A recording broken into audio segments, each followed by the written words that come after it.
നമ്മൾ സ്പോട്ടിൽ ചെല്ലുമ്പോൾ ഇത് വണ്ടി ഇടിച്ച് തന്നെ തീർത്ഥാടന വണ്ടിക്കകത്ത് തന്നെ ഇടിച്ചേക്കുന്നത് കയറി ഇടിച്ച് തന്നെ അപകടം. അവിടെ എത്തുമ്പം ആരെയും പുറത്തെത്തിച്ച് എടുത്തിട്ടില്ല ആരും എടുത്തിട്ടില്ല. ഞാൻ തന്നെയാണ് ഗ്ലാസ് അടിച്ച് പൊട്ടിച്ച് പുറത്തേക്ക് എടുക്കാൻ എടുത്തത്. ആ സമയത്ത് അനുവിന് നേരിയ ശ്വാസമുണ്ട്. ഉണ്ട്.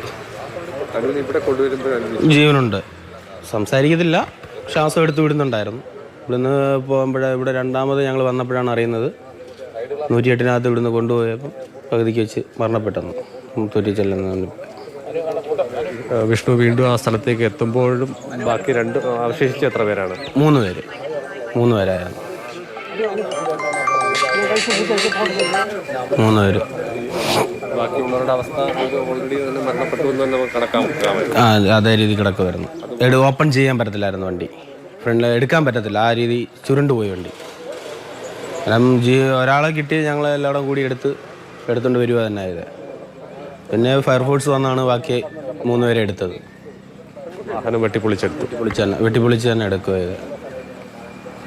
ഇവിടെ തീവ്രത വ്യക്തമാക്കുന്നതായിരുന്നു നേരത്തെയുള്ള കാര്യം. അതായത് നിഖിൽ എന്ന ആളിന് തലകീഴായിട്ടാണ് കിടന്നത്.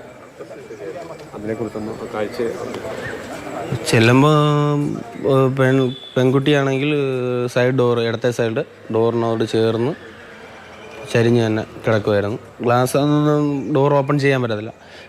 ഒരു സൈഡ് പൊട്ടിച്ച് പെൺകൊച്ചിനെ എടുത്ത സമയത്ത് വലത്തെ സൈഡിൽ വന്ന് ഗ്ലാസ് അടിച്ച് പൊട്ടിക്കുമ്പോഴും ചെറുക്കൻ തല കീഴായിട്ട് കുത്തി താപ്പോട്ട് കിടക്കുക.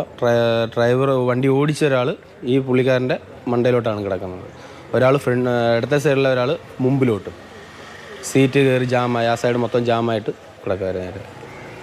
കാറ് റോങ് സൈഡിലാണ് വന്നത്. നമുക്ക് സ്പോട്ടിൽ ചെല്ലുന്ന ആർക്ക് മനസ്സിലാവും. വണ്ടി കാണുമ്പോൾ അറിയാം റോങ് സൈഡിലാണ് കയറി വന്നതെന്നുള്ളത്. ഉറങ്ങിപ്പോവാൻ സാധ്യത. അവിടെ അത്രയും ഓടി നിൽക്കാനുള്ള സ്ട്രെയിറ്റ് റോഡാണ്. പിന്നെ ചെറിയൊരു ഇറക്കം പോലുള്ള. അതായത് എതിർദിശയിൽ ഒരു വാഹനം വന്നാൽ വളരെ ദൂരത്തു നിന്ന് തന്നെ കാണാൻ കഴിയുന്ന തരത്തിലുള്ള ഭൂപ്രകൃതിയുള്ള പ്രദേശമാണ്. കാണാൻ പറ്റുന്ന രീതിയിലുള്ളതാണ്. എതിർദിശയിൽ ഇടിച്ച വണ്ടി, അതായത് ആന്ധ്രയിൽ നിന്നുള്ള തീർത്ഥാടകരുടെ വാഹനം, അതിൻ്റെ അവസ്ഥ എങ്ങനെയുണ്ട്? അതിലുള്ള ആളുകൾക്ക് പരിക്ക് കാര്യമായിട്ടുള്ളത്?